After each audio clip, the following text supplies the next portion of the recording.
आप सभी को मेरा नमस्ते। मैं डॉक्टर प्रमिला चौधरी। तो आज हम अध्याय 2 पढ़ेंगे जो कि है हमारा बहुपद। तो इसमें पहले हम जो भी इसकी थ्योरी दी हुई है वो थ्योरी पढ़ेंगे। उसके बाद में जितने भी इसके उदाहरण दिए हुए हैं वो उदाहरण करेंगे और उसके बाद में हम प्रश्नावली के ऊपर आएंगे। ठीक है, स्टेप बाय स्टेप हम समझने वाले हैं। तो एक बार देख लेते हैं कि ये वाला जो अध्याय है, इस अध्याय में हम क्या क्या पढ़ने वाले हैं। ठीक है, आपके सिलेबस में क्या क्या है वो एक बार देख लेते हैं। यहाँ पे देखो, मैंने ये इसका वो डाला है। इसमें आप क्या क्या पढ़ोगे। पहला हम इंट्रोडक्शन तो जैसे पढ़ते ही हैं, उसके बाद में इसमें हम पढ़ेंगे एक चर वाले बहुपद। बहुपद के अंदर एक चर हो, इससे ज्यादा नहीं हो। ठीक है, फिर पढ़ेंगे बहुपद के शून्यंक, फिर पढ़ेंगे बहुपद का गुणनखंड कैसे करते हैं, वो चीज डिस्कस करेंगे। और फिर है बीजीय सर्वसमीकाएं। बीजीय सर्वसमीकाएं जो कि आपको हमेशा आपके लाइफ में हमेशा काम आएंगी। ये वाली चीजें जो है ना, सर्वसमीकाएं, वो आपको हमेशा याद रखनी है। और उसके बाद में हम एक लेक्चर सारांश का ले लेंगे, जिसमें कि जितने भी टॉपिक्स हमने ऊपर पढ़े हैं उनको एक बहुत ही शॉर्ट वीडियो बनाएंगे कि आप सारा का सारा उसमें रिवाइज करके एक बार चले जाओ, अगर एग्जाम पास में हो तो। ठीक है, तो आज हम ये 2 टॉपिक डिस्कस कर लेंगे। एक तो भूमिका और एक है एक चर वाले बहुपद क्या होते हैं, वो हम देख लेंगे। तो सबसे पहले आती है इसकी भूमिका में। देखो, भूमिका में क्या पढ़ते हैं कि कुछ सर्वसमीकाएं हैं जो कि आप पीछे की क्लास में पढ़ चुके हो, लेकिन एक बार मैं आपको दोबारा यहाँ पे बता देती हूँ। देखो, अगर मान लो कोई 2 चर हैं, चर है या अचर है, कुछ भी हो, 2 नंबर हैं आपके पास, वो चर भी हो सकते हैं और अचर भी हो सकते हैं। पहले मैं आपको ये बताऊं, आपको ये पता है ना कि चर क्या होता है और अचर क्या होता है।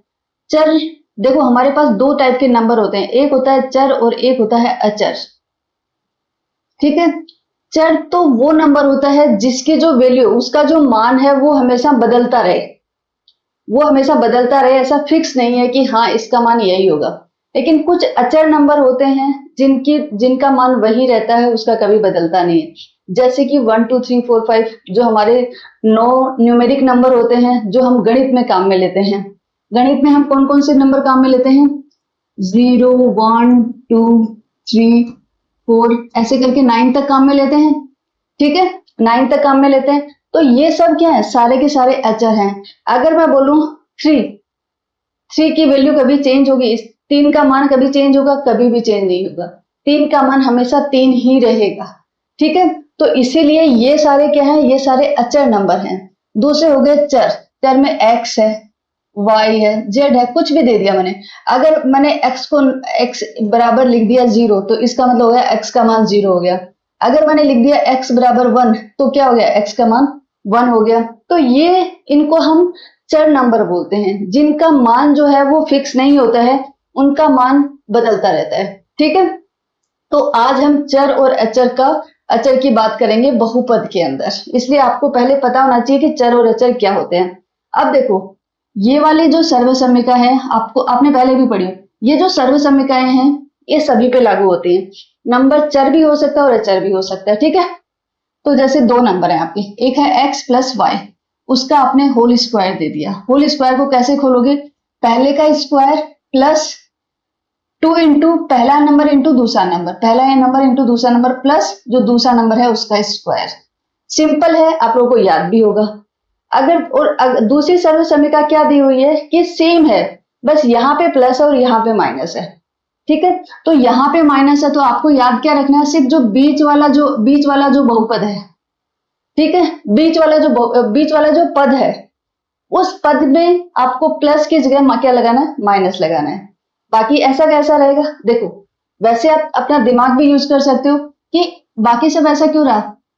यहाँ पे बदला क्या, x तो पहले भी प्लस का था, अब भी प्लस का है। y पहले प्लस का था और अब क्या हो गया, y माइनस का हो गया। तो पहली टर्म में तो y आ नहीं रहा, तो पहला तो वैसा का वैसा रहेगा। लास्ट वाली टर्म में y आ रहा है, लेकिन y तो स्क्वायर है, तो अगर मैं y से पहले माइनस y लिख भी दूं तो y का तो स्क्वायर हो जाएगा, तो माइनस का भी स्क्वायर हो जाएगा। और अगर माइनस का स्क्वायर होगा तो प्लस हो जाएगा, तो इसीलिए इधर वाला भी प्लस हो जाएगा। लेकिन यहाँ पे x भी एक है और y भी एक है, तो अगर y मेरा माइनस आ गया तो माइनस यहाँ पे आ जाएगा। ठीक है, मीन्स फाइनली आपको सिर्फ याद ये रखना है कि ये प्लस है और ये माइनस है। अगर माइनस होता है तो जो बीच वाला जो पद होता है उसमें माइनस आ जाएगा, और अगर ये प्लस है तो बीच वाला पद है वो भी हमारा प्लस रहेगा। ठीक है। तीसरी सर्व समीकरण है जो कि बहुत इंपॉर्टेंट है। इसमें क्या है, पहले नंबर का स्क्वायर माइनस दूसरे नंबर का स्क्वायर। तो हम इसको कैसे वो खोलेंगे कि पहला नंबर प्लस दूसरा नंबर, और फिर दूसरे ब्रैकेट में क्या आएगा, पहला नंबर माइनस दूसरा नंबर। ठीक है, पहला नंबर प्लस दूसरा number x plus Y, X minus Y. अगर बीच में माइनस है तो, अगर बीच में माइनस नहीं है प्लस है तो वो एक अलग बन जाएगी, लेकिन हम उसको यहाँ पे डिस्कस नहीं करेंगे। हम तो यहाँ पे इंट्रोडक्शन दे रहे हैं जो आप पीछे की क्लास में पढ़ चुके हो।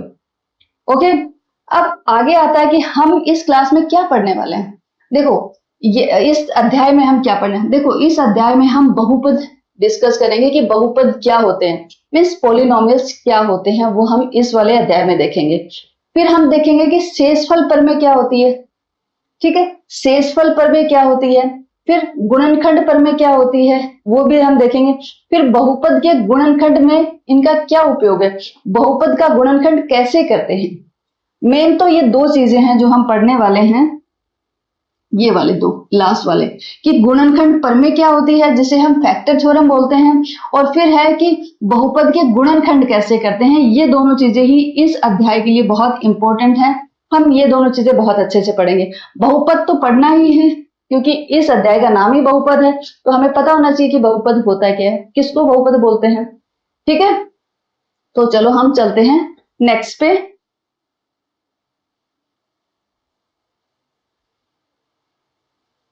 अब आता देखो, ये आता है एक चर वाले बहुपद।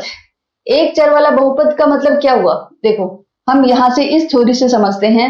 एक ऐसा व्यंजक लिखना चाहते हैं जो कि एक अचर है और एक चर है।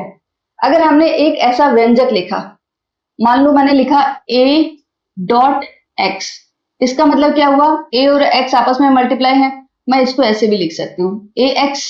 ठीक है, तो यहाँ पे जो a है वो तो मेरा क्या है, वो चर है, जिसकी वैल्यू फिक्स रहनी है, सॉरी अचर है। a जो है वो मेरा क्या है, अचर है, बदलेगा नहीं इसका मान, और जो x है वो मेरा चर है।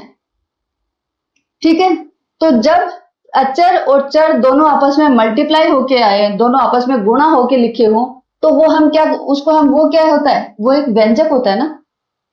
ठीक है, वो एक क्या होगा, व्यंजक होगा। तो अचर के मान में कोई परिवर्तन नहीं होता, परंतु चर के मान में परिवर्तन होता रहता है, बीजीय व्यंजक आते हैं। तो जैसे ये लिखा है, मान लो 2x, 2x में 2 क्या है, 2 हमारा अचर है और ये हमारा क्या है, चर। 3x में ये अचर है, ये चर है, ये क्या है, चर है, चर है और अचर है। तो जब चर और अचर दोनों को आपस में मल्टीप्लाई करके लिखा जाए तो उसको हम क्या बोलते हैं, बीजीय व्यंजक बोलते हैं। उसको हम क्या बोलते हैं, बीजीय व्यंजक। अगर ये नहीं होता है, अगर हम चर की बात नहीं करें, सिर्फ अचर की बात करें, तो वो एक व्यंजक होता है। लेकिन दोनों चीजें साथ में आ रही हैं तो उसको हम क्या बोलते हैं, बीजीय व्यंजक बोलते हैं। राइट, ठीक है। बस यहाँ पे इस वाली स्लाइड में आपको ये देखना है कि बीजीय व्यंजक किसको बोलते हैं। ये हमारा बीजीय व्यंजक होता है। राइट, एक चर और दूसरा अचर।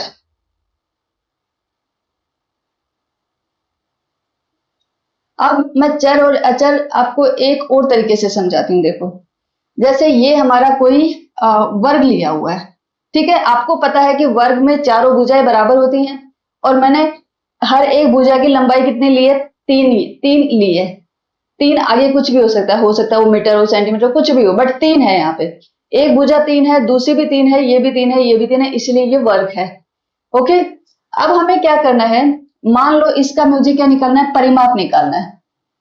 अगर मुझे इसका परिमाप निकालना है तो मैं इसका परिमाप कितना होगा, परिमाप क्या होता है, जितनी भी भुजाएं होती हैं उन सबको जोड़ लो। या फिर आप बोल सकते हो कि परिमाप कैसे निकालते हैं, इनमें से कोई भी एक पॉइंट ले लो।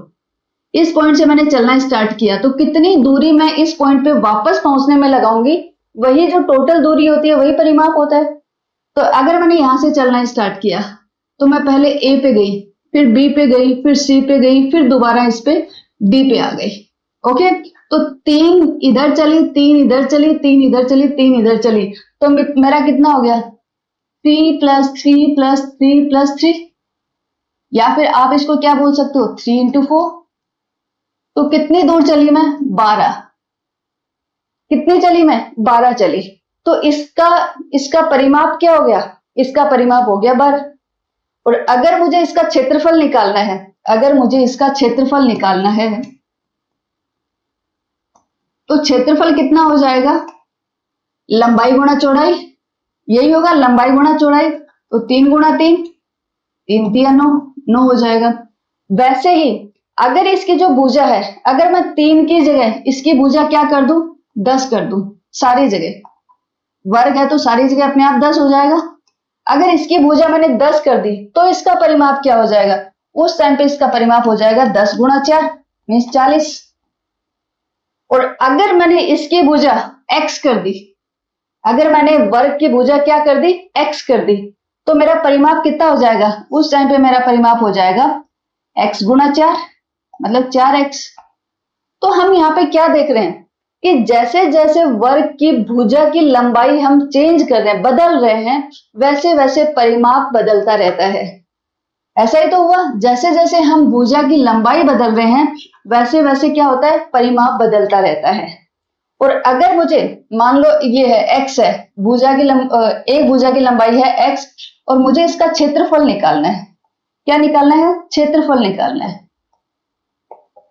तो इसका क्षेत्रफल कितना हो जाएगा x गुणा x, तो ये क्या हो जाएगा एक्स स्क्वायर हो जाएगा, ये क्या हो जाएगा एक्स स्क्वायर हो जाएगा। तो ये क्या आ गया एक्स स्क्वायर है 4x है, इसको हम बोलते हैं बीजीय व्यंजक। इसको हम क्या बोलते हैं, इसको हम कहते हैं बीजीय व्यंजक। ठीक है, तो जो बीजीय व्यंजक है एक्स स्क्वायर है 2x है, या फिर हम ऐसे लिखें x square plus 2x plus 4, ये भी तो एक बीजीय व्यंजक ही है, ये भी एक बीजीय व्यंजक है, ये भी एक बीजीय व्यंजक है। ओके, लेकिन ये जो बीजीय व्यंजक है इसमें कितने पद हैं, सिर्फ एक पद है। ये जो बीजीय व्यंजक है इसमें कितने पद हैं, एक पद है। और ये जो बीजीय व्यंजक है उसमें कितने पद हैं, एक ये पद, एक ये पद, एक ये पद। तो ये कितना हो गया बहुपद। ठीक है, बीजीय व्यंजक है बट क्या है बहुपद। तो इसीलिए हम बहुपद किसको बोलते हैं, जिसमें जो पद जो बीजीय व्यंजक है, बीजीय व्यंजक के जो पद हैं वो बहु हो, मतलब एक से ज्यादा हो, उसको हम क्या बोलेंगे बहुपद। तो ये जो है मेरा, ये क्या है मेरा बहुपद है। ठीक है, ये क्या है एक बहुपद है। ओ सॉरी सॉरी, यस। तो ये क्या हो जाएगा हमारा, इसे बीजीय व्यंजक बहुपद बोलते हैं। ओके, तो ये सब है हमारा, जो मैं आपको जस्ट ये बताना चाह रही हूं कि ये मेरा एक बीजीय व्यंजक है। दूसरा आता है, जैसे मैंने यहाँ पे लिखा एक चर वाले बहुपद। तो इसमें आप देखोगे, अगर आप इसमें देखते हो ये एक बहुपद है, लेकिन आप इसमें देखोगे कि इसमें चर कितने हैं, चर नंबर कौन से हैं। यहाँ पे जो x है, अगर हम चर और अचर नंबर देखें इसके अंदर, चर और अचर, तो इसमें अचर नंबर तो कितने हैं, 2 है, एक 2 है और एक 4 है। लेकिन चर नंबर कौन से हैं, सिर्फ x ही है, चर तो सिर्फ x ही है जिसकी वैल्यू चेंज होती रहेगी। तो चर तो एक है, और अचर कितने, अचर की यहाँ पे काउंटिंग नहीं होती है, अचर को हम गिनते नहीं है कि कितने अचर हैं, सिर्फ कितना देखते हैं चर को देखते हैं कि चर कितने हैं। अगर हमारा एक ही चर है तो हम बोलेंगे एक चर वाले बहुपद। ठीक है, एक चर वाले बहुपद। इस पूरे बहुपद में आप देखोगे कितने कितने चर हैं, एक चर है, इसलिए हमने बोला इसको एक चर वाले बहुपद। तो आपका जो ये टॉपिक है, मतलब ये चैप्टर जो है अध्याय 2 जो है, इसमें हम सिर्फ एक चर वाले बहुपद पढ़ेंगे। बहुपद तो 2 चर के साथ भी होते हैं, 3 चर के साथ भी होते हैं, लेकिन वो अपन आगे की क्लास में पढ़ेंगे। जो 9th क्लास है इसमें जो आप पढ़ने वाले हो स्टार्टिंग में, वो सिर्फ एक चर ही पढ़ेंगे, हम इस अध्याय के अंदर सिर्फ एक चर पढ़ेंगे। ओके, तो आई होप कि आप लोगों को समझ में आ गया होगा कि एक चर वाले बहुपद क्या होते हैं। अब चलते हैं हम आगे वाले पे।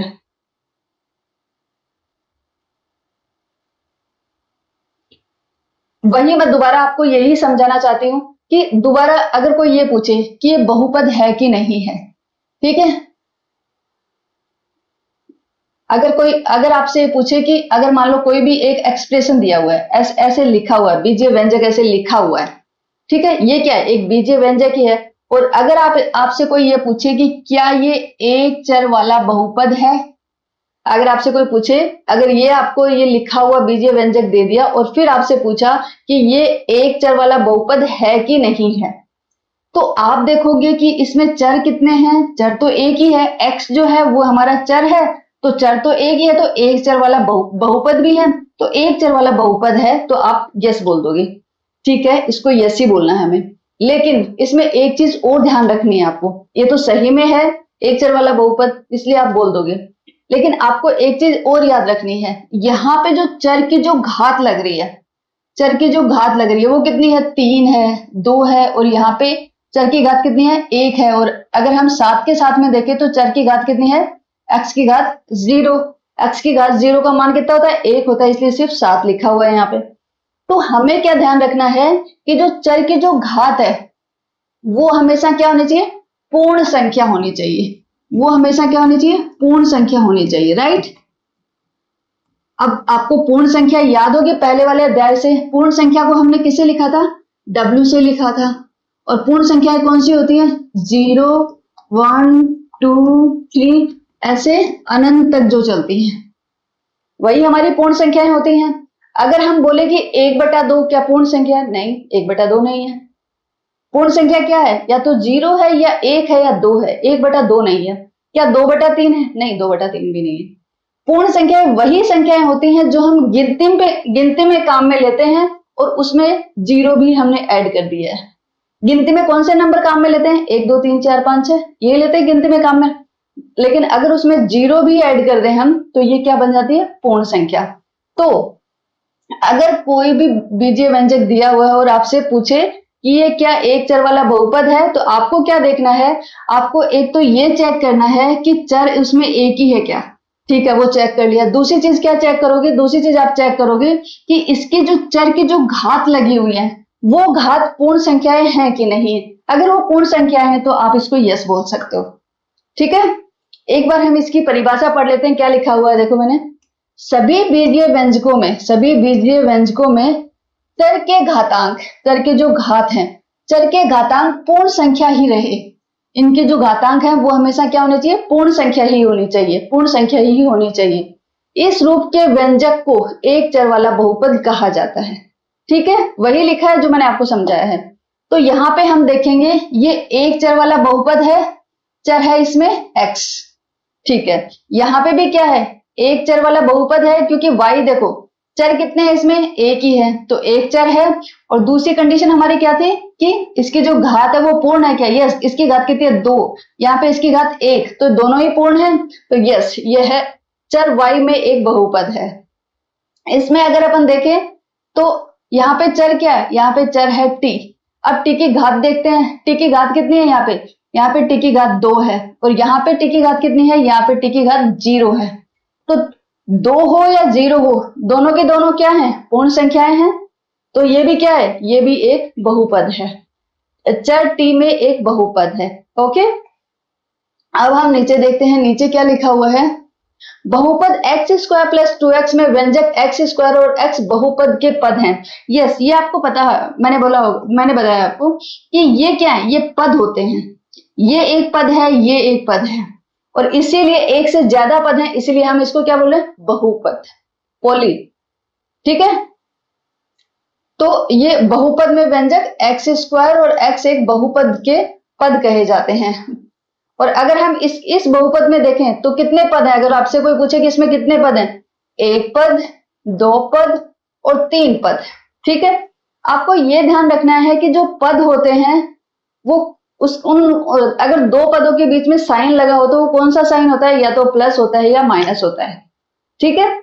2 पदों के बीच में कौन सा साइन होता है, या तो प्लस होगा या माइनस होगा। ऐसा नहीं है कि आप बोलो कि 3 एक अलग पद है और y² एक अलग पद है, क्योंकि 3 और y² के बीच में कौन सा सिंबल लगा हुआ है, 3 और y² के बीच में क्या है, गुणा है, 3 गुणा वाई स्क्वायर है, इसीलिए हमने इसको 3 वाई स्क्वायर लिखा हुआ है। तो इन दोनों के बीच में क्या है, गुणा है, इसलिए ये अलग अलग पद नहीं है, ये एक ही पद है। गुणा हो या भाग हो तो वो एक ही पद होता है, लेकिन अगर दो पदों के बीच में प्लस है या माइनस है तो वो अलग अलग पद हो जाते हैं हमारे। ठीक है, ये आपको पता होना चाहिए। अब हम चलते हैं अगले वाले पे। ओके, इसमें हम पढ़ेंगे कि गुणांक क्या होते हैं इसके, जिनको हम क्या बोलते हैं, कॉफिशिएंट, जिनको हम क्या बोलते हैं, कॉफिशिएंट। गुणांक क्या होते हैं, तो देखो गुणांक मैं आपको पहले सरल भाषा में बताती हूँ कि गुणांक क्या बोलते हैं। देखो जैसे चर है, चर के साथ में जो अचर होता है ना, चर के साथ में, चर से जो अचर गुणा होता है उसको गुणांक बोलते हैं। मीन्स एक्स क्यूब है यहाँ पे, है ना, एक्स की घात 3 है, एक्स की घात 3 से क्या गुणा है, -1 गुणा है, -1 गुणा एक्स की घात 3 है, तभी तो ये क्या बन गया, -x की घात 3 बन गया। ठीक है, तो x की घात 3 से क्या गुणा है, -1, तो -1 जो है वो क्या हो गया, एक्स क्यूब का गुणांक, एक्स क्यूब का गुणांक है कितना, -1। ठीक है, एक्स क्यूब का गुणांक कितना है, -1। वैसे ही मैं बोलूं कि एक्स स्क्वायर का गुणांक कितना है, तो एक्स स्क्वायर से क्या चीज गुणा है, 4 गुणा है, तो एक्स स्क्वायर का गुणांक हो जाएगा 4। एक्स का गुणांक कितना है, 7। और अगर कोई पूछे कि x की पावर 0 का गुणांक कितना है, क्योंकि अगर कोई भी अचर संख्या लिखी होती है तो हम ये मानते हैं कि ये किसका कोफिशिएंट है, ये x की घात, जो भी चर है उसकी घात यहाँ पे क्या है, 0 है। तो अगर कोई पूछे कि जो -2 है, -2 है वो किसका गुणांक है, तो वो किसका गुणांक है, x की घात 0 का गुणांक है। राइट, यस, यही मैंने यहाँ पे बताया है। क्या आप जानते हैं कि x स्क्वायर -x प्लस 7 में x का गुणांक क्या है? यस, आप लोग जानते हैं x का गुणांक कितना है, -1। कितना है, -1। -1 को x से गुणा किया इसीलिए तो -x बना है। राइट, तो ये क्या है, -1 x का गुणांक है। तो आई होप कि, मैं आशा करती हूं कि आप लोगों को समझ में आ गया होगा कि गुणांक क्या होता है। ठीक है, अब हम चलते हैं नेक्स्ट पे। इसमें क्या पढ़ेंगे, इसमें हमें पढ़ना है अचर बहुपद। अचर बहुपद मतलब बहुपद तो है वो, लेकिन अचर है, उसके अंदर कोई भी चर संख्या नहीं है। मीन्स मान लो सिर्फ आपका 2 दिया हुआ है, आपका क्या दिया हुआ है, सिर्फ 2 दिया हुआ है। ओके, सिर्फ 2 दिया हुआ है और आपसे पूछे कि ये एक अचर बहुपद है कि ये एक चर बहुपद है या अचर बहुपद है, तो ये क्या है, ये क्या है, ये एक अचर बहुपद है, ये एक अचर बहुपद है। राइट, बहुपद है पद। ठीक है, ये क्या है, एक अचर बहुपद है, क्योंकि यहाँ पे कोई भी चर है ही नहीं, इसीलिए हम क्या बोलेंगे, जब बीजीय व्यंजक के अंदर कोई भी चर नहीं हो, सिर्फ अचर हो, तो उसको हम बोलते हैं अचर बहुपद। लेकिन अचर पद कभी नहीं बोलते हैं, ये बाय डिफॉल्ट है कि इसको पद कभी नहीं बोलते हैं। बाय द वे एक ही पद है उसके अंदर, एक ही पद है, लेकिन फिर भी हम उसको पद नहीं बोलते हैं, उसको क्या बोलेंगे, अचर बहुपद बोलेंगे। ठीक है, क्योंकि हम इसको अलजेब्रा में पढ़ रहे हैं, इसलिए हम उसको क्या बोलेंगे, अचर बहुपद बोलेंगे। ओके, जैसे 2 है, 2 एक क्या है, अचर बहुपद है। -5 है, ये भी एक अचर बहुपद है, और 7 है, ये भी एक अचर बहुपद है। ठीक है, अब अचर में तो 0 भी आता है, 0 भी क्या होता है, अचर होता है, लेकिन उसको अचर बहुपद नहीं बोलते हैं, उसको एक अलग नाम दिया हुआ है। अगर 0 हो और अगर 0 को कोई पूछे कि अचर बहुपद है क्या, अचर बहुपद तो है, लेकिन इसको हम अचर बहुपद नहीं बोलते, इसको हम क्या बोलते हैं, शून्य बहुपद कहा जाता है इसको। अगर अचर बहुपद 0 को क्या कहा जाता है, शून्य बहुपद कहा जाता है उसको। ओके, तो ये दोनों चीजें आपको पता होना चाहिए। अगर मैं आपको बोलूं अचर बहुपद, तो आपको समझ में आ जाना चाहिए कि मैं किसकी बात कर रही हूं। अगर मैं बोलूं आगे जब हम आगे प्रश्नावली करेंगे तो हम सीधा, मैं वहां पे आपको बताऊंगी नहीं कि शून्य बहुपद क्या होता है, अचर बहुपद क्या होता है, मैं यहाँ पे समझा रही हूँ, उसके बाद में इनका नाम डायरेक्टली लूंगी, तो आपको समझ में आ जाना चाहिए। अगर मैं बोलूँ शून्य बहुपद तो आपके दिमाग में आना चाहिए कि जीरो है वहां पे और कुछ नहीं। ठीक है, तो शून्य बहुपद का मतलब क्या हो गया, मीन्स जीरो, वहां पे और कोई पद नहीं है, सिर्फ जीरो ही है। ओके, अब हम चलते हैं अगली स्लाइड पे। ओके, अभी उदाहरण शुरू हो गए हैं, चलो हम उदाहरण देखते हैं। अभी तो हमने थ्योरी पढ़ ली है, अभी हम उदाहरण करके देखते हैं कि हमें थ्योरी कितनी समझ में आई है।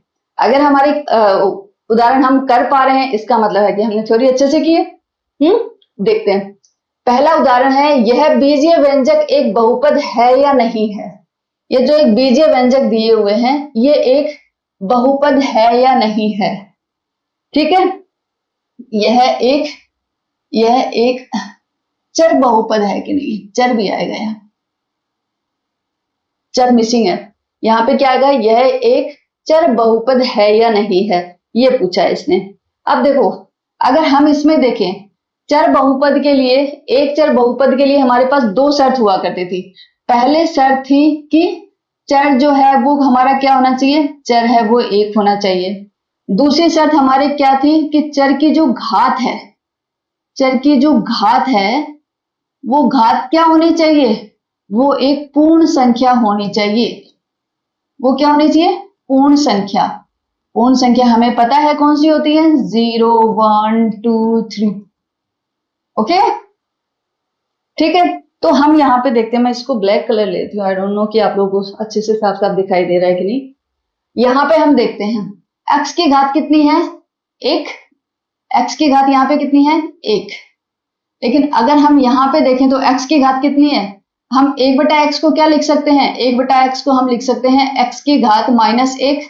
हमने पीछे वाली क्लास से पढ़ा है कि एक बटा एक्स को हम क्या लिख सकते हैं, x की घात माइनस एक। तो यहाँ पे x की घात एक है और इसमें x की घात कितनी है, माइनस एक है। ठीक है, तो माइनस एक तो पूर्ण संख्या है, लेकिन क्या माइनस एक भी पूर्ण संख्या है, नहीं, माइनस एक पूर्ण संख्या नहीं है। तो हम बोलेंगे कि ये जो बीजीय व्यंजक है ये एक बहुपद नहीं है, यह एक चर बहुपद नहीं है।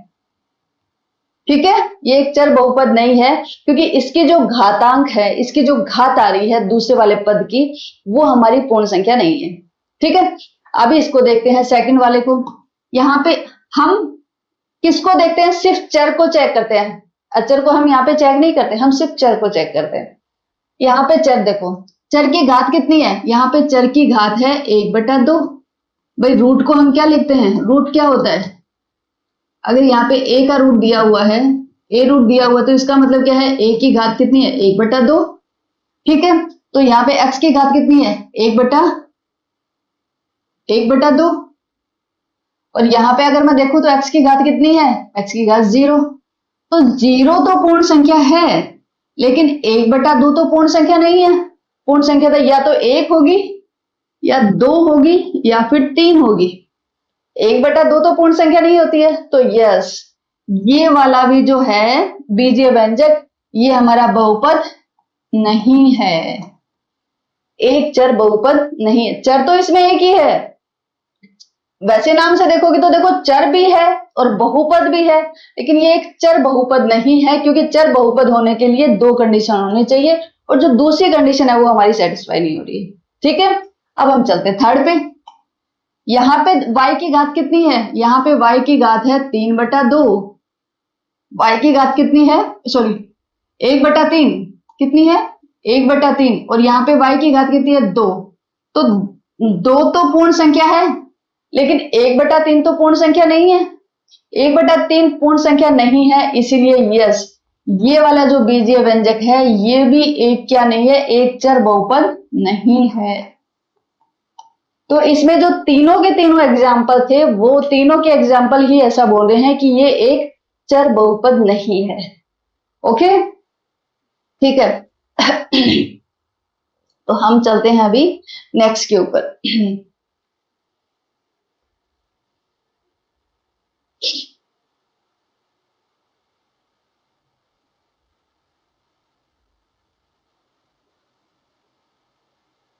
ओके, अभी दोबारा थोड़ी थ्योरी आ गई है, उसके बाद में हम एक दूसरे उदाहरण करेंगे। इसमें क्या बोला है, एक चर वाले बहुपद, एक बहुपद में चर x हो तो हम बहुपद को px या qx या rx लिख सकते हैं।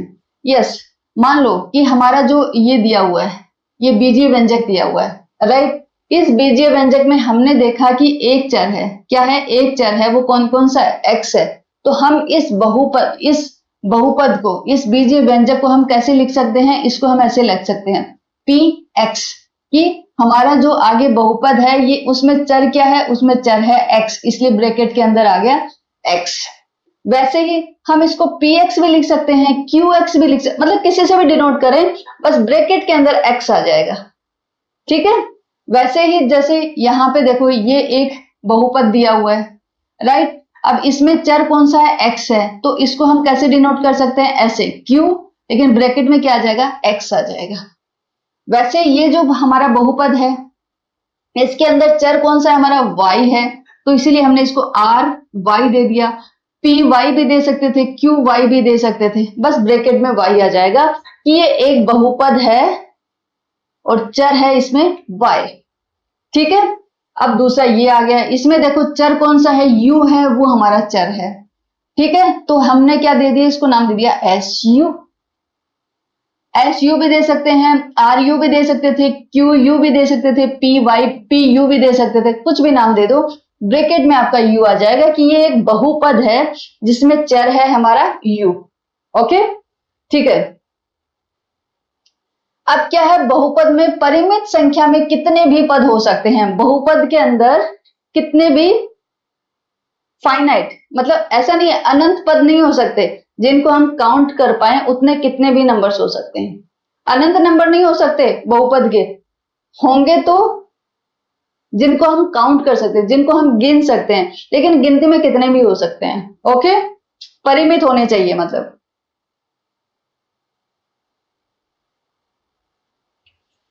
अब है, केवल एक पद वाले बहुपद को एक पदी बोलते हैं।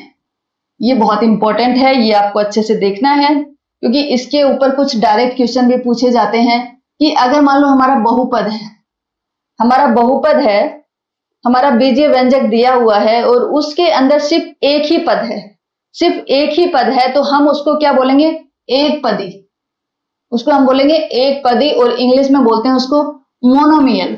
मोनो का मतलब होता है एक, मोनो का अर्थ क्या होता है, मोनो का अर्थ होता है एक, ठीक है। तो एक पदी मतलब एक पद होगा उसके अंदर। जैसे कि मान लो सिर्फ 2x दिया हुआ है, तो ये एक पदी हो गया, सिर्फ 2 दिया हुआ है, ये भी एक पदी है, 5x³ दिया हुआ है, ये भी एक पदी है, क्योंकि सब में देखो सिर्फ एक एक पदी है। केवल 2 पदों वाले बहुपद को द्विपद बोलते हैं, और अगर उसमें जो हमारा बहुपद दिया हुआ है उसमें कितने पद हो, सिर्फ 2 पद हो, तो उसको क्या बोलते हैं, उसको द्विपद बोलते हैं। द्वि मतलब 2 और पद मतलब पद, तो 2 पद जो हो उसको द्विपद बोलते हैं, ठीक है। तो जैसे ये है x+1, कितने पद हैं इसमें, 2 पद हैं, इसलिए क्या है, द्विपद का उदाहरण है। यहाँ पे भी 2 पद हैं, ये भी द्विपद का उदाहरण है, यहाँ पे भी 2 पद है, द्विपद का उदाहरण है, यहाँ पे भी 2 पद है, द्विपद का उदाहरण है, ठीक है। मीन्स आपको पता होना चाहिए कि एक पदी मतलब एक पद, द्विपद मतलब 2 पद, ठीक है। और फिर आता है 3 पद वाला, जिसमें केवल 3 पद हो, जिसमें क्या हो, जिसमें केवल 3 पद हो, 3 पद हो, उसको हम क्या बोलते हैं, त्रिपद। त्रि मतलब 3 और पद मतलब पद, जिसमें त्रिपद हो उसको हम क्या बोलते हैं, त्रिपद बोलते हैं, ठीक है। जैसे यहाँ पे मैंने दिया हुआ है, एग्जाम्पल दिया हुआ है, मैंने उदाहरण दिया आपको। इसमें ये वाला जो हमारा बहुपद दिया हुआ है, इसमें कितने पद हैं, 1 2 3 पद हैं, तो ये किसका उदाहरण है, ये त्रिपद का उदाहरण है। इसमें भी कितने पद है, 1 2 3 पद है, तो क्या किसका उदाहरण, त्रिपद का। 1 2 3 त्रिपद का उदाहरण है, 1 2 3 त्रिपद का उदाहरण है, 3 पद है तो त्रिपद। ओके, चलो अगले वाला चलते हैं। अब इसमें देखेंगे कि घात कितनी है। जैसे हमसे कोई पूछे कि इसमें इस वाले पद में x की घात कितनी है, तो x की घात 7 है, हम बता देंगे इसकी घात, इस जो सेकंड वाला पद है, इस पद में x की घात कितनी है 6, तो हम बता देंगे। लेकिन अगर कोई हमसे पूछे कि ये जो आपका बहुपद दिया हुआ है, इस बहुपद की घात क्या है, इस बहुपद की घात क्या है वो बताओ, तो उसकी घात पता करने के लिए हम क्या देखते हैं भाई, इसमें तो बहुत सारी घात है, इसमें x की घात 1 है, यहाँ पे x की घात 6 है, तो x की घात 7 है, और ये तो पूरा का पूरा एक बहुपद है, ये तो पूरा का पूरा इस पूरे के पूरे को बहुपद बोलते हैं। और कोई आपसे पूछे कि इस बहुपद की घात क्या है, तो इस एक बहुपद की घात क्या होती है कि उसमें जो चर नंबर होता है ना, उस चर नंबर की जो सबसे ज्यादा घात होती है वही उस बहुपद की घात बन जाती है। जैसे देखते हैं, यहाँ पे x की घात कितनी है 7 है, यहाँ पे x की घात कितनी है 6 है, यहाँ पे x की घात 1 है, और यहाँ पे x की घात 0 है। तो x की घात ज्यादा से ज्यादा कितनी है 7, अधिकतम घात कितनी है x की 7, तो इसीलिए इस बहुपद की घात हो गई 7।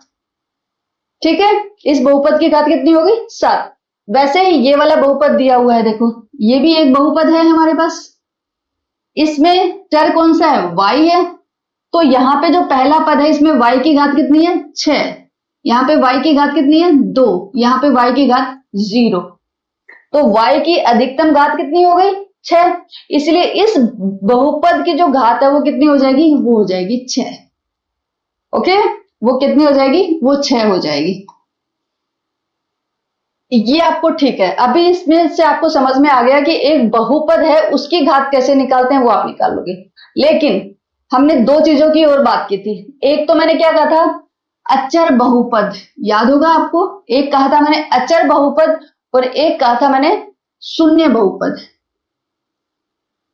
याद होगा। अचर बहुपद में 5 7 3 2 कुछ भी अचर नंबर। तो अगर कोई आपसे पूछे कि अचर बहुपद की घात क्या होती है, तो अचर बहुपद की घात क्या होती है, शून्य होती है, क्योंकि अचर बहुपद में अगर हम देखें तो हमेशा इसमें जो चर की घात कितनी होती है, वो कितनी होती है 0 ही होती है, इसीलिए तो चर हमें इनके साथ दिखाई नहीं देता है, इसीलिए चर हमें इनके साथ दिखाई नहीं देता है, क्योंकि यहाँ पे चर की घात क्या होती है 0 होती है। ठीक है, तो इसीलिए हमेशा याद रखना है कि एक अचर बहुपद की जो घात होती है वो क्या होगी, शून्य होगी। अगर आपसे कोई पूछे कि 5 एक बहुपद है, इसकी घात कितनी है 0, इसकी घात 0, इसकी घात 0। ओके, दूसरा आता है शून्य बहुपद की घात कितनी है, तो हम बोलेंगे कि शून्य बहुपद की जो घात है वो परिभाषित नहीं है। क्या बोलोगे, परिभाषित नहीं है। शून्य बहुपद के लिए आप ऐसा नहीं बोल सकते, क्योंकि शून्य इंटू शून्य कुछ होता नहीं है, शून्य इंटू शून्य कुछ, सॉरी शून्य इंटू नहीं, यहाँ पे इंटू 1 तो नहीं लगाएंगे हम, बस आप इतना याद रखो कि जो शून्य बहुपद है उसकी अगर कोई घात पूछे कि घात कितनी होती है, तो आप ये नहीं बोलोगे कि शून्य बहुपद की घात शून्य होती है, नहीं, शून्य बहुपद की घात परिभाषित नहीं है। ठीक है, ओके।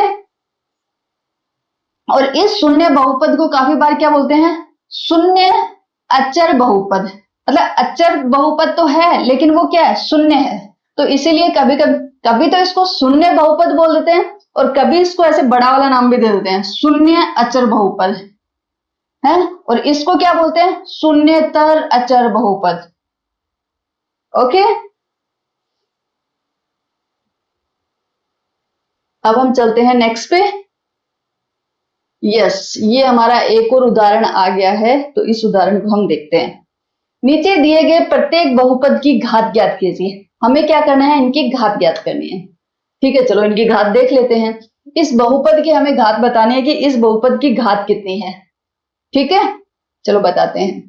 यहाँ पे x की घात कितनी है भाई, x की घात है यहाँ पे 5, यहाँ पे x की घात कितनी है 4, x की घात कितनी है 0, तो इसमें सबसे हाईएस्ट कौन सी है, सबसे अधिकतम वाली घात कितनी है 5, तो इसीलिए इस बहुपद की घात कितनी होगी, इस बहुपद की घात होगी 5। ठीक है, यहां पे देखते हैं, यहाँ पे चर क्या है, चर तो y है, तो चलो y की घात चेक करते हैं। y की घात 0, y की घात कितनी है 2, यहाँ पे y की घात 3 और यहाँ पे y की घात 8। अधिकतम कौन सी है, 8 वाली है, इसीलिए इस बहुपद की घात कितनी होगी, इस बहुपद की घात हो गई 8। ओके, अब ये आता है, ये क्या आ गया, ये आ गया हमारा अचर बहुपद। ये क्या आ गया, अचर बहुपद। और हमने डिस्कस किया था कि अचर बहुपद की घात क्या होती है, 0। अचर बहुपद की घात क्या होती है, 0। ठीक है, क्योंकि यहाँ पे हमें भी पता है कि x की घात कितनी है, 0 है, इसीलिए इसकी घात क्या होगी, 0 होगी। ओके, ये इंपॉर्टेंट है, ये आपको याद रखना चाहिए।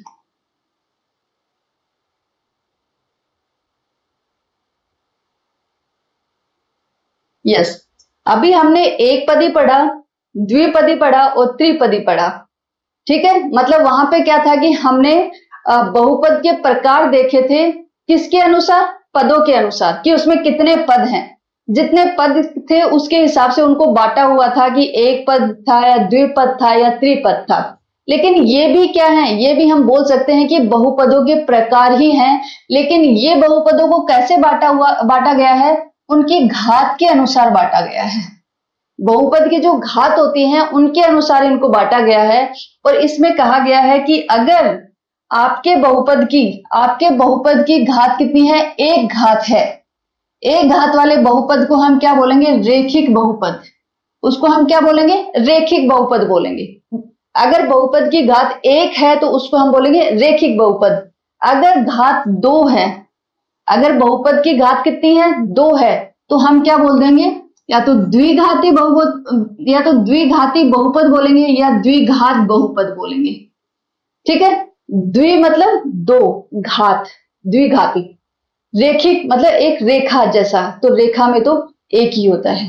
रेखा का जब आप समीकरण देखते हो तो उसमें भी आप देखोगे कि रेखा के समीकरण में जो चर होता है उसकी जो पावर होती है वो एक ही होती है, उसकी एक ही घात होती है। ठीक है, अब दूसरा आता है 3 घात। 3 घात, तो 3 घात वाले बहुपद को क्या बोलते हैं, त्रिघाती। त्रिघाती बहुपद। वैसे तो देखो इनके नाम से ही पूरा का पूरा स्पष्ट हो रहा है, यह है त्रिघाती बहुपद। अगर इसका हम संधि विच्छेद करें तो कितना, मतलब एक मोटा मोटा संधि विच्छेद करें, ऐसा पूरा पूरा व्याकरण में नहीं जाते, जैसे एक मोटा मोटा थोड़ा संधि विच्छेद करते तो क्या हो जाएगा, 3 प्लस घाती। ठीक है, तो मतलब 3 घात वाला बहुपद। द्वि प्लस घाती, 2 घात वाला बहुपद। यहाँ पे 1 घात वाला। रेखिक बहुपद है, मतलब रेखिक में तो एक ही चर होता है, मतलब उस चर की जो पावर होती है, उसकी जो घात होती है वो एक ही होती है, इसलिए इसको रेखिक बहुपद बोल दिया है। ठीक है, तो ये भी आपको याद रखने हैं, इंपॉर्टेंट है। अब हम चलते हैं नेक्स्ट पे। अब आएगा रेखिक बहुपद, उसके उदाहरण दिए हैं। ठीक है, हम अब क्या करेंगे, जो 3 बहुपद पढ़े हैं ना हमने, रेखिक, द्विघाती और त्रिघाती। ठीक है, अब हम क्या करेंगे, इन तीनों के इनकी एक स्टैंडर्ड समीकरण क्या होता है वो देखेंगे हम, और इनका उदाहरण देखेंगे कि ये रेखिक बहुपद है, जिसे आप लोग पहचान जाओ। सबसे पहले ये होता है कि जो एक घात वाला जो बहुपद होता है उसको लिखते कैसे हैं, उसके लिखने का तरीका क्या है। मतलब एक स्टैंडर्ड होता है ना कि ये सबके लिए चलेगी, ये वाली इक्वेशन सभी एक घात वालों के लिए चलेगी, तो वो इक्वेशन कैसे लिखते हैं, देखो मैं आपको उसका लिखने का तरीका बताती हूँ, जिससे आप लोग आगे सब में वही तरीका हम फॉलो करेंगे। ठीक है, एक तरीका बताऊंगी, वही तरीका हम सब में फॉलो करेंगे, तो आपको याद करने की जरूरत नहीं रहेगी। यहाँ पे क्या है, रेखिक बहुपद। रेखिक बहुपद इसका मतलब एक घात वाले बहुपद की हम बात कर रहे हैं, राइट। मैं ब्लैक ले लेती हूँ, एक घात वाले बहुपद की हम बात कर रहे हैं यहाँ पे। ठीक है, तो एक घात वाला बहुपद जो है, तो इसमें मैं क्या करूंगी, x लिखा मैंने, ये एक चर है मेरे पास जिसकी घात कितनी है, एक ही है। ठीक है, फिर मैंने प्लस लगा दिया, और दूसरा मैंने लिखा, यहाँ पे x की घात 1 है, तो आगे वाला जो पद होगा उसमें इसकी घात 1 कम हो जाएगी, तो यहाँ पे x की घात 1 है, तो यहाँ पे x की घात क्या हो जाएगी, 0 हो जाएगी। ठीक है, फिर मैं क्या करूंगी, इनका जो गुणांक है वो मैं ABC ऐसे मार्क करूंगी, तो इसका सबका गुणांक लिखना है, तो इसका गुणांक आ गया A और इसका गुणांक आ गया B। ठीक है, इसका आ गया A और इसका आ गया B, तो अभी हम इसको कैसे लिख सकते हैं, AX प्लस B। x की घात 0 है तो वो तो 1 हो जाएगा, किसी की भी घात 0 लगे तो उसका मान क्या हो जाता है, 1 हो जाता है। किसी की भी घात, अगर किसी की भी घात अगर 0 लग गई तो उसका मान क्या हो जाएगा, 1 हो जाएगा। ओके, तो इसकी जो स्टैंडर्ड समीकरण है वो क्या बन गया, इसका स्टैंडर्ड समीकरण बन गया a x plus b, b zero हो सकता है लेकिन ए कभी भी जीरो नहीं होता, ए कभी भी जीरो नहीं होता, ये इसके साथ कंडीशन रहती है। अगर आपको रेखिक बहुपद देखना है तो इसके साथ कंडीशन क्या होगी कि ए कभी भी जीरो नहीं हो सकता, बी जीरो हो सकता है, बी जीरो हो सकता है लेकिन ए जीरो नहीं होगा। देखो कैसे नहीं होगा मैं आपको वो भी बताती हूँ। मान लो आपका बी जीरो हो गया, बी जीरो हो गया तो हमारे पास इक्वेशन क्या बच जाएगी, ए एक्स बच जाएगी। अब इसकी घात देखो कितनी है, अगर मैं आपको ये लिखा हुआ और मैं आपसे पूछूं कि इसमें इसकी घात कितनी है इस बहुपद की, तो हम देखते हैं कि जो चर है उसकी घात कितनी है, यहाँ पे चर की घात एक है, तो हम बोलेंगे इस बहुपद की घात भी कितनी है, एक है। बहुपद की घात एक है इसका मतलब है कि ये रेखिक बहुपद है। ठीक है, ये चीज तो ठीक है। लेकिन अगर मान लो मैंने ए मेरा जीरो हो गया, मान लो मेरा ए जीरो हो गया, ए जीरो हो गया तो मेरा क्या बच जाएगा, बी बच जाएगा, सिर्फ बी बचेगा क्योंकि ये तो जीरो हो गया। मेरे पास यहाँ पे सिर्फ क्या बचेगा, बी बचेगा। बी क्या है, बी एक अचर बहुपद है, बी एक रेखिक बहुपद नहीं है, क्योंकि अगर हम इसकी घात देखेंगे तो इसकी घात कितनी है, इसकी घात तो जीरो है। एक अचर बहुपद की घात कितनी होती है, जीरो है। अगर घात जीरो है तो वो एक रेखिक बहुपद कैसे हुआ, हो ही नहीं सकता। इसीलिए ये रेखिक बहुपद की समीकरण तभी होगा जब हम इसके साथ में ये शर्त लगाएं कि ए कभी भी जीरो नहीं होगा, इसके साथ में ये शर्त कंपलसरी है। ठीक है, ओके। अभी हम देखो यहाँ पे देखते हैं, इसके कुछ उदाहरण दिए हैं। जैसे 4x प्लस 5 है, यहाँ पे x की घात कितनी है, 1, यहाँ पे x की घात कितनी है, 0, x की अधिकतम घात कितनी है, 1, तो इसीलिए क्या है, रेखिक बहुपद।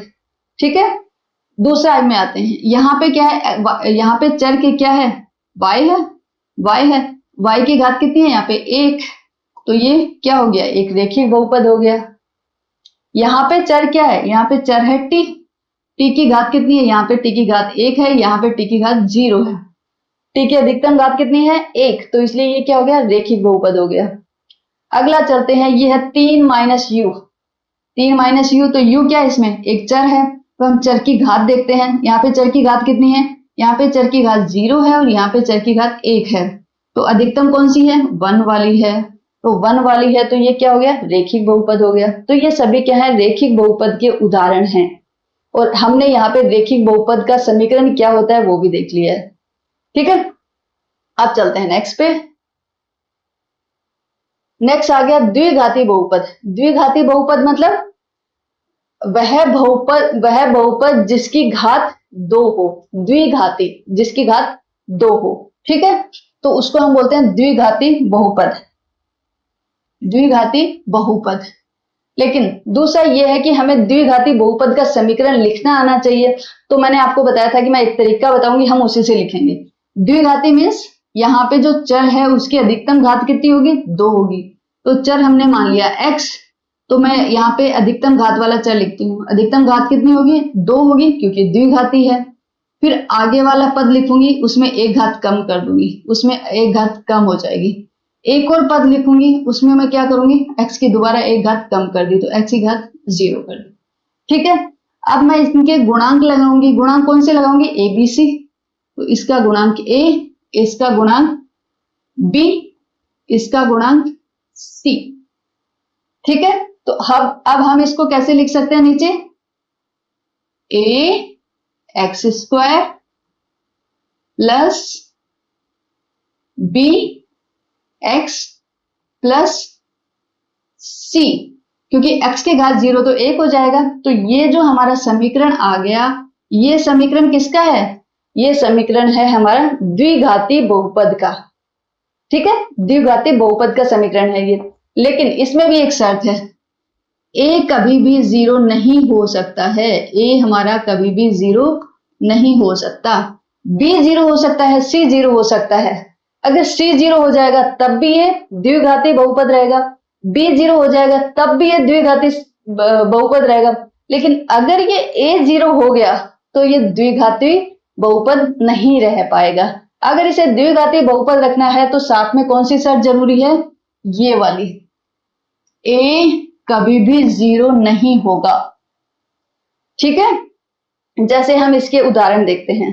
ये देखो एक बहुपद है, किस में? एक्स में। एक्स की घात कितनी है? 2। एक्स की घात कितनी है?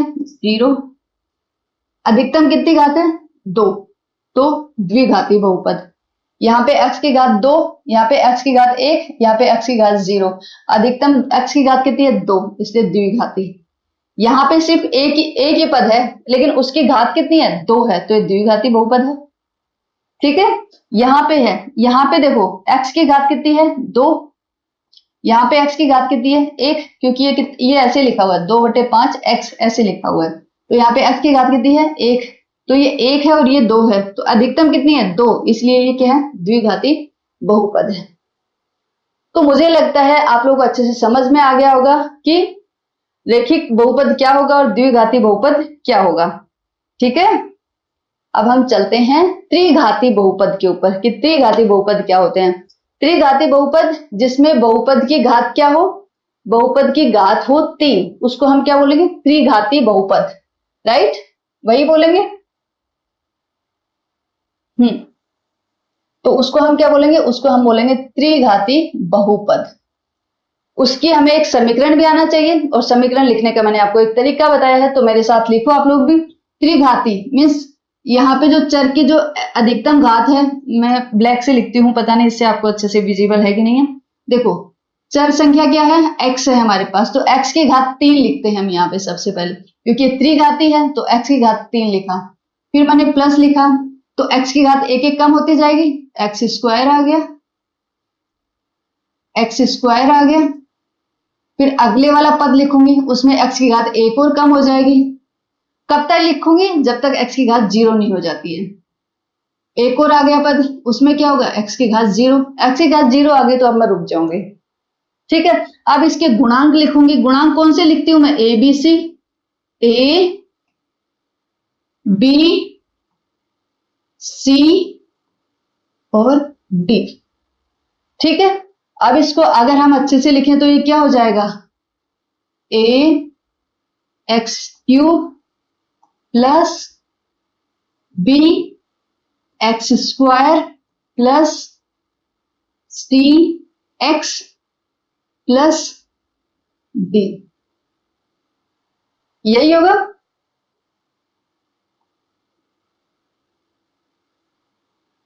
यही तो है, a x cube plus b x square plus c x plus D.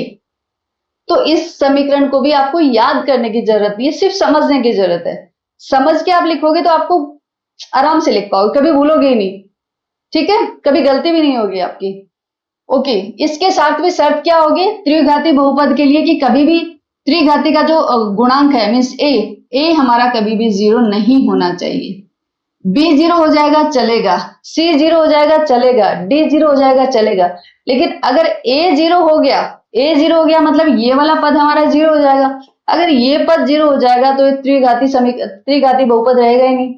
इसलिए ये त्रिघाती बहुपद तभी रहेगा जब हमारा a should not equal to 0, जब a हमारा 0 के इक्वल नहीं होगा। ठीक है, अब ये कुछ इसके उदाहरण दिए हैं, देखते हैं हम। चलो ये त्रिघाती के हैं क्या? यहाँ पे देखो ये वाला है, तो अगर हम इस वाले बहुपद को इससे बराबर देखें, इससे कंपेयर करें, तो इसमें क्या है? इसमें b भी 0 है, c भी 0 है और d भी 0 है, इसीलिए आगे की ये तीनों टर्म इसमें 0 हो गई, सिर्फ इसमें पहले वाली टर्म बची है। लेकिन ये त्रिघाती है क्या? यस, ये त्रिघाती है, बिकॉज यहाँ पे जो चर है उसकी घात कितनी है? 3 है, और अगर चर की अधिकतम घात 3 है तो वो क्या हो गया? त्रिघाती बहुपद। ठीक है, यहाँ पे x की घात कितनी है? 3 है, यहाँ पे x की घात कितनी है? 0 है, अधिकतम कितनी है? 3 है, तो ये त्रिघाती है। यहाँ पे x की घात 3 है, यहाँ पे x की घात 2 है, अधिकतम कितनी है? 3 है, तो ये त्रिघाती है। यहाँ पे x की घात 3 है, यहाँ पे x की घात 1 है, अधिकतम कितनी है? 3 है, इसलिए त्रिघाती है। यहाँ पे x की घात कितनी है? 0 है, यहाँ पे x की घात कितनी है? 3 है, अधिकतम कितनी है? 3, इसलिए त्रिघाती बहुपद है। राइट, लास्ट वाला x की घात कितनी? 3, x की घात कितनी? 2, x की घात कितनी? 1, यहाँ पे x की घात कितनी? 0, अधिकतम कितनी है? 3, इसलिए ये क्या हुआ? त्रिघाती बहुपद। इसका मतलब ये हुआ कि ये सारे के सारे जो बहुपद हैं ये किसके उदाहरण हैं? ये त्रिघाती बहुपद के उदाहरण हैं। ओके, चलो अब नेक्स्ट पे चलते हैं। अब एक बहुत बड़ा स्टैंडर्ड इक्वेशन लिखी हुई है, जैसे अगर एग्जाम में आ जाए और आपसे पूछ ले कि ये किसका किसका व्यंजक है, ठीक है, कि ये किसका व्यंजक है, तो आपको जस्ट पता होना चाहिए। मैं आपको समझा देती हूँ कि इसके अंदर क्या है। देखो, एक चर x में घात n वाला बहुपद निम्न रूप का एक व्यंजक होता है। मीन्स ये एक व्यंजक है जिसमें घात तो x है, नहीं सॉरी, घात तो n है। इस व्यंजक की घात कितनी है? n है। और चर कितने हैं? एक चर है और वो चर है x। ठीक है, तो हम कैसे लिखते हैं? जिस हिसाब से मैं आपको इक्वेशन लिखनी बताती हूं, हम क्या करते हैं, सबसे पहला जो लिखते हैं, दूसरा कलर यूज करती हूँ। हम जो पहली जो पद लिखते हैं उसमें क्या करते हैं, चर की घात कितनी लगाते हैं, जो सबसे ज्यादा घात हो। ये कितनी घात वाला व्यंजक है? n घात वाला है, तो इसीलिए मैंने x की घात कितनी लगाई, यहाँ पे x की घात लगा दी n। ठीक है, फिर आगे वाला जब पद आएगा तो उसमें x की घात क्या होगी, एक एक कम होती जाएगी। तो यहाँ पे x की घात कितनी हो गई, n थी तो n में से एक कम हो गई, तो इसलिए वो कितनी होगी, x की घात n-1। मतलब जो n थी यहाँ पे थी उससे एक कम हो गई। इससे आगे वाला जो आएगा उसमें x की घात आपको पता है कितनी होगी, उसमें x की घात होगी n-2। कितनी हो जाएगी उसमें x की घात, उसमें x की घात हो जाएगी n-2। ऐसे क्या होगा, x की घात कम होती जाएगी होती जाएगी होती जाएगी, और जो लास्ट के जो दो पद आएंगे उसमें यहाँ पे होगी कि x की घात 1 होगी, और फिर जो लास्ट वाला होगा इसमें क्या होगी, x की घात कितनी होगी, 0 होगी। यही तो, ऐसे ही तो हम लिखते हैं। फिर हमने क्या किया, इसके गुणांक भी लिखेंगे। मैं गुणांक कैसे लिख देती थी, मैं गुणांक ऐसे लिख देती थी, a b c d e, मैं ऐसे गुणांक लिखती थी। ये बोलता है नहीं, हम गुणांक भी a लिखेंगे, a के शब्दों में लिखेंगे। जैसे ये अचर हैं, जैसे a0 a1 a2 a3 ये तो अचर हैं। अचर को आप कैसे भी लिख सकते हो, आप abc भी लिख सकते हो, ए बी सी डी ऐसे भी लिख सकते हो, a0 a1 a2 a3 ऐसे भी लिख सकते हो। ये एक अचर है, ठीक है। तो इन्होंने फिर इसके गुणांक लगा दिए।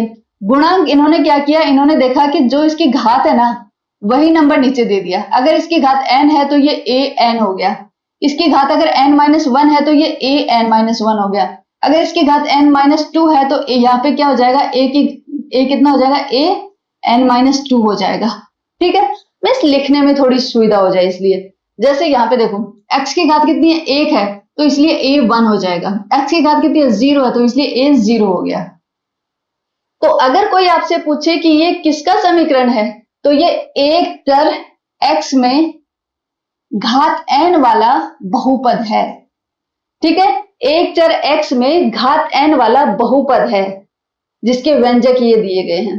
ठीक है, अगर कोई आपसे पूछे कि यहाँ पे a0 a1 a2 a3 ये सब क्या है, ये अचर हैं, लेकिन इसके साथ कंडीशन क्या होगी, शर्त क्या होगी, शर्त होगी कि यहाँ पे जो पहली टर्म है इसका जो गुणांक है वो गुणांक कभी भी 0 नहीं होना चाहिए, वो गुणांक कभी भी 0 नहीं होना चाहिए। क्योंकि अगर a n 0 हो जाएगा तो जो n घात है वो वाला पद 0 हो जाएगा। अगर वो वाला पद 0 हो जाएगा तो ये जो बहुपद बचेगा इसकी घात कितनी हो जाएगी, इसकी घात तो n-1 हो जाएगी, n घात वाला तो रहा ही नहीं है।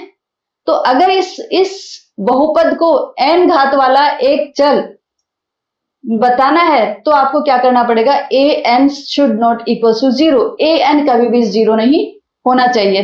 ठीक है, अब नीचे आता है, जैसे इसने बताया कि a0 a1 a2 सभी 0 हो सकते हैं। ओके, ये बोल रहा है कि अगर सभी शून्य हो गए, मतलब इसने an को भी ले लिया, इसने an को भी ले लिया और बोले कि सभी शून्य हो गए, मतलब ये किसकी बात कर रही है, ये शून्य बहुपद की बात कर रही है। यहाँ पे किसकी बात कर रहे हैं, ये शून्य बहुपद की बात कर रही है, बहुपद की बात कर रही है। ये बोल रहा है कि अगर ये सारे के सारे अगर हमारे 0 हो जाते हैं, सभी अचर शून्य हो, तो हम इसे शून्य बहुपद कहेंगे, क्योंकि कुछ बचेगा ही नहीं, सारे के सारे 0 हो गए, सारे के सारे 0 हो गए, तो 0 को हम क्या बोलते हैं, 0 को हम शून्य बहुपद कहते हैं। तो ये क्या हो जाएगा, शून्य बहुपद प्राप्त हो जाएगा। ठीक है, जिसे 0 से प्रकट किया जाता है। ठीक है, आगे क्या दिया हुआ है, शून्य बहुपद की घात क्या होती है, ये तो हमने, यस, शून्य बहुपद की घात परिभाषित नहीं है। हम ये बात भी पहले पढ़ चुके हैं, डिस्कस भी कर चुके हैं कि शून्य बहुपद की घात क्या है, परिभाषित नहीं है। लेकिन अचर बहुपद की घात क्या होती है, शून्य होती है। ओके, चलो अगले वाले पे चलते हैं।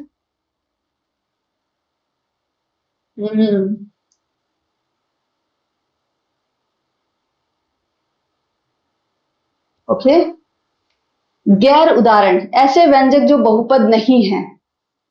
अभी तो हमने जो भी पढ़ा वो ये पढ़ा था कि ये बहुपद है कि नहीं है, राइट, ये बहुपद है कि नहीं है।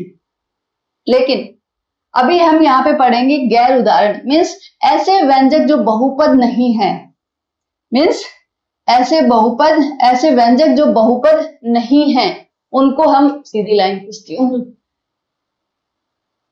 जो बहुपद नहीं है वो कौन से होंगे। उसके लिए मैंने एक शर्त बताई थी आपको कि जो चर की जो घात होती है, चर की घात है, बहुपद होने के लिए क्या जरूरी है, बहुपद होने के लिए जरूरी है कि जो चर की जो घात होती है, घात एक पूर्ण संख्या होनी चाहिए। क्या होनी चाहिए, एक पूर्ण संख्या होनी चाहिए। चर की घात एक पूर्ण संख्या होनी चाहिए।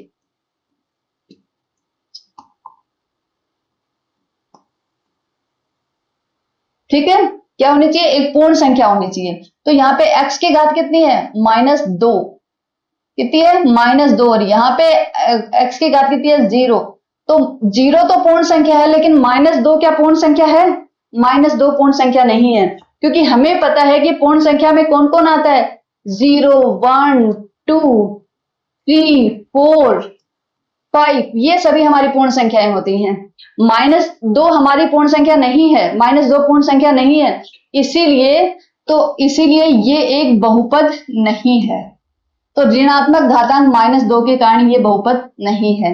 यहाँ पे देखो, यहाँ पे x की घात कितनी है, x की घात है 1/2, यहाँ पे x की घात कितनी है, 0। तो 0 तो पूर्ण संख्या है, लेकिन क्या 1/2 पूर्ण संख्या है, 1/2 आ रही है क्या कहीं पे, नहीं। तो इसीलिए ये एक बहुपद नहीं है। किसके कारण, भिन्नात्मक घातांक 1/2 के कारण ये एक बहुपद नहीं है। ठीक है, यहाँ पे देखते हैं, यहाँ पे x की घात कितनी हो गई, x की घात हो गई -1, यहाँ पे x की घात कितनी है, 0।